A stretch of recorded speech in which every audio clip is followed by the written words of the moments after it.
Boleh kakak tahu nama adik dan juga tanggal lahirnya?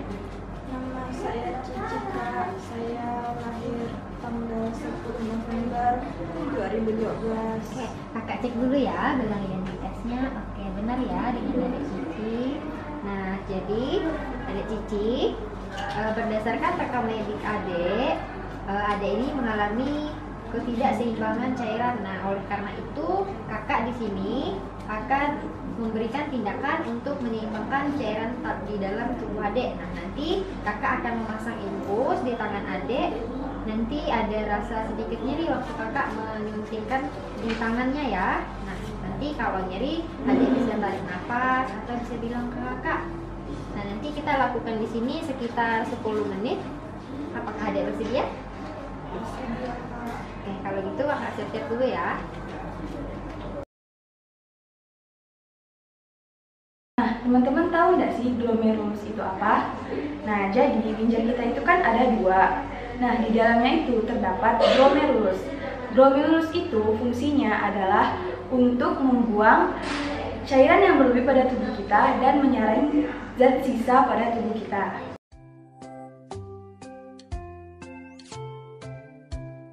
Nah, jika penyakit glomerulonefritis ini dibiarkan, maka akan menjadi penyakit kronis atau penyakit tahunan.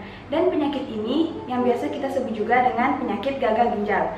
Nah, tentunya hal ini akan sangat membahayakan bagi kita semua. Nah, kira-kira kalian tahu nggak sih apa saja penyebab dari glomerulus kronik ini? Nah, adapun penyebabnya yaitu adalah infeksi, kelainan sistem imun, dan gangguan pembuluh darah. Nah, selain itu bisa juga disebabkan oleh faktor genetik dan juga paparan zat kimia. Oke, baik adik Cici. Ini pemasangan infusnya sudah selesai. Tadi adik sudah mengikuti instruksi kakak dengan sangat baik. Terima kasih banyak. Nah, setelah ini nanti adik jangan lupa untuk banyak istirahat. Dan nanti kalau misalnya ada rasa nyeri akibat pemasangan infus, nanti bisa kasih tahu sama orang tuanya untuk ke nurse station ya. Oke, ada yang mau ditanyakan dek? Tidak ada.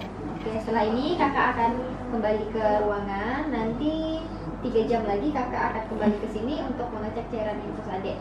Baik, kakak permisi dulu. Terima kasih banyak adik Cici, cepat sembuh ya.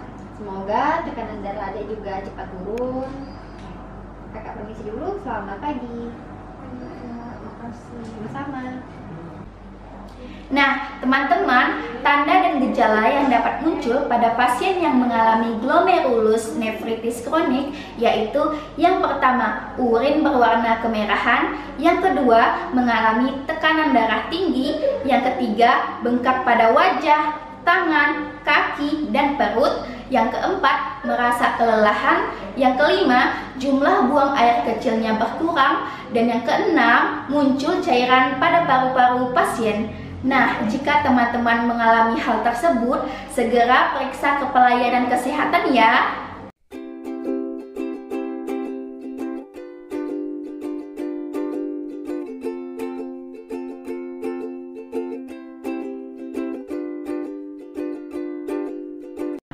Untuk mengetahui adanya penyakit glomerulus kronik, perlu adanya pengkajian keperawatan. Yang pertama, identifikasi identitas pasien. Kedua, keluhan utama.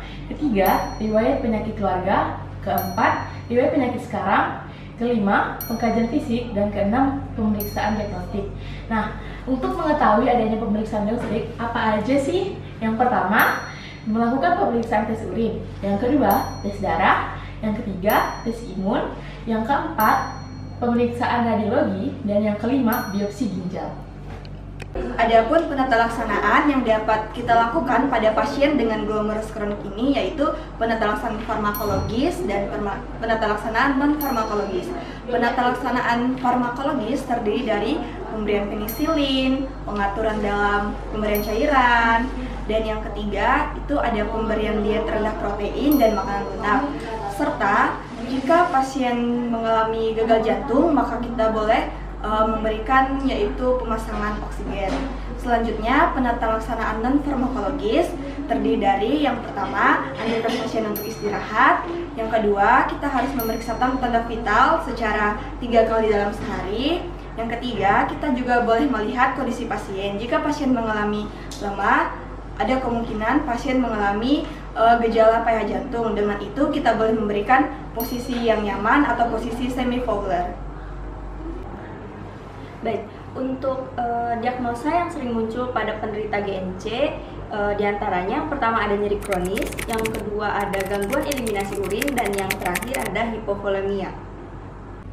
Baiklah, untuk intervensi keperawatannya kita dapatkan nyeri kronis, kita lakukan manajemen nyeri, kemudian ada gangguan eliminasi urin, kita lakukan manajemen eliminasi urin, kemudian kita dapatkan hipovolemi, yaitu kita lakukan manajemen hipovolemi.